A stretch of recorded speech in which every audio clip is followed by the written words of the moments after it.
अस्सलाम वालेकुम, मेरा नाम जीशान है और आप देख रहे हैं मेरा यूट्यूब चैनल हक पे बोल। दोस्तों, खान साहब अक्सर ये जिक्र करते हैं अपने जलसों में या जहां भी कोई प्रेस कॉन्फ्रेंस हो, जहां भी खान साहब बैठे हों, ये जिक्र वो लाजमी करते हैं। धमकी अमेज लहजा होता है उनका कि मैं अगर मुझ पे ज्यादा प्रेशर डाला गया, मुझको दीवार के साथ लगाया गया, तो KPK मेरे पास है, गिलगित मेरे पास है, कश्मीर मेरे पास है और सबसे बढ़कर पंजाब मेरे पास है। मैं पूरे मुल्क को बंद कर दूंगा, इस्लामाबाद को मैं घेर लूंगा। तो पहले तो इनकी ये धमकियां काम कर जाती थी, लेकिन फिर जब इन्होंने कुछ साजिशें की फौज के खिलाफ, फिर मुल्क की मैशत को बर्बाद करने के लिए, मुल्क को डबोने के लिए, इनके जो साबिक वजीर खजाना है शौकत तरीन, इन्होंने पंजाब की और KPK के वजीर खजाना को कॉलें की कि आप IMF प्रोग्राम से बाहर निकलें। तो फिर कुछ लोग चुकन्ने हो गए कि ये बंदा है, तो ये बंदा कोई नशेई टाइप ही, और अपने मफाद के लिए तो ये कुछ भी कर सकता है जनाब, मुल्क को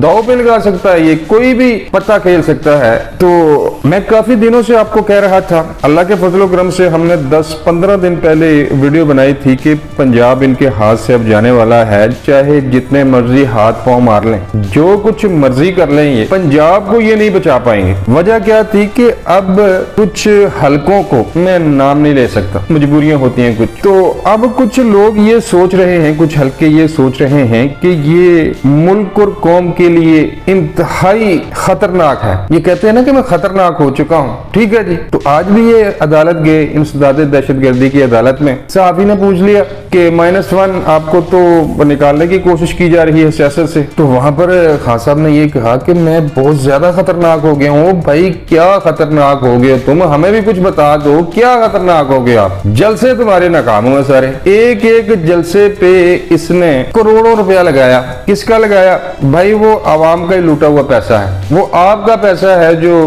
पिंकी पीरनी और फराग गोगी लूट कर यहाँ से ले गई हैं, और दूसरा पैसा वो है जो बाहर से दौड़े इसको भेज रहे हैं, ठीक है जी, कि पाकिस्तान में फितना फसाद पैदा करो। तो वापस आते हैं अपने टॉपिक की तरफ। पंजाब का इनको बहुत मान था कि मैं इस्लामाबाद को जैम कर दूंगा, ये कर दूंगा, वो कर दूंगा, इनको मैं घेर लूंगा। असल में बंदा बहुत गरूर करता है, बहुत गरूर, और अब मजहब का इस्तेमाल भी कर रहा है। तो जो लोग इस मुल्क का निजाम चलाते हैं, जो इस मुल्क के आप कह सकते हैं कि वाली वारिस हैं, वो समझ चुके हैं कि ये मुल्क को कौम के लिए एक नासूर बन चुका है। लिहाजा पंजाब की हुकूमत, अब परवेज इलाही साहब बहुत गीत गा रहे हैं, जनरल बाजवा साहब से मुहब्बे वतन। भाई वो सबको ही पता है जनरल बाजवा साहब मुहब्बे वतन है, वो हमें बताने की जरूरत नहीं है। और पहले नहीं आपको जनरल बाजवा की याद आई तो परवेज इलाही साहब क्यों चापलूसियां कर रहे हैं? मैं आपको बताता हूं कि ये मिलिट्री एस्टेब्लिशमेंट से मदद तलब करना चाहते हैं कि नहीं देखें जी, हम तो आपके साथ हैं, हम तो आपके साथ चलने के लिए तैयार हैं। वो आप भाई, आपकी इतनी सियासी हैसियत नहीं है कि उन लोगों को आपकी जरूरत पड़े।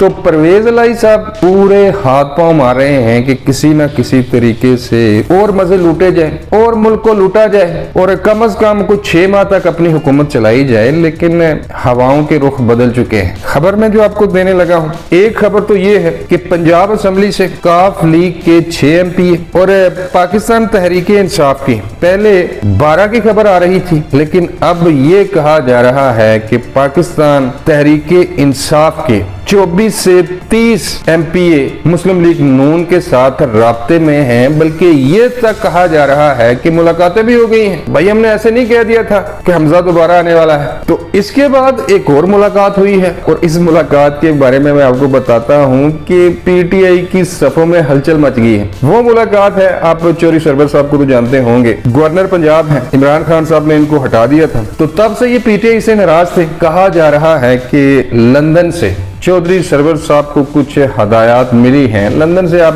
जिसने इशारा किया है वो यही कहना चाहता है कि लंदन में मियां नवाज शरीफ साहब ने चौधरी सरवर साहब से ये कहा है कि अगर आप कुछ चाहते हैं कि दोबारा आपने पार्टी में आना है या फिर आपको कोई बड़ी जिम्मेदारी सौंपी जाए, तो फिर आप काम करें जनाब, रास्ते हमवार करें। तो एक बहुत बड़ी मुलाकात हुई है PTI की सफों में, और जो मुस्लिम लीग काफ है, मुस्लिम लीग काफ परवेज इलाही ग्रुप, तो इनको अब ये ये कंफर्म हो गया है कि पंजाब की हुकूमत को बचाना नामुमकिन है। चौधरी सरवर ने चौधरी शुजात से मुलाकात की है और इस मुलाकात के बाद ये कहा जा रहा है कि पंजाब में आने वाले चंद ही दिनों के बाद मामलात जो चौधरी शुजात साहब से तय करने थे वो कर लिए गए हैं और अगले कुछ दिनों तक, हफ्ता हो सकता है, 2 हफ्ते हो सकते हैं, कोई मैं आपको एक एग्जैक्ट डेट नहीं दे सकता, लेकिन अगले कोई आप 2 या 3 हफ्ते लगा लें, 2 या 3 हफ्तों में चौधरी परवेज लाई की जो हमें नजर आ रहा है पंजाब में हुकूमत नहीं रहेगी। आगे ये देखते हैं कि हमजा शहबाज शरीफ को लाते हैं या फिर मुस्लिम लीग नून अपना कोई दरीना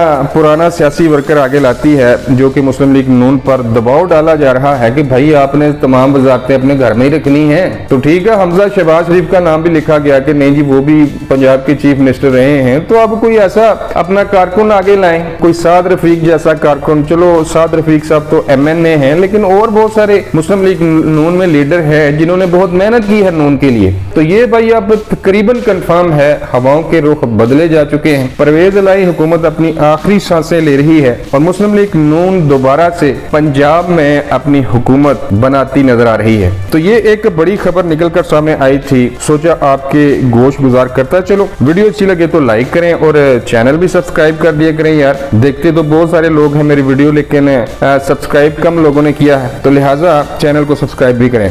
मिलता हूँ जी किसी नए वीडियो में। अल्लाह निगहबान।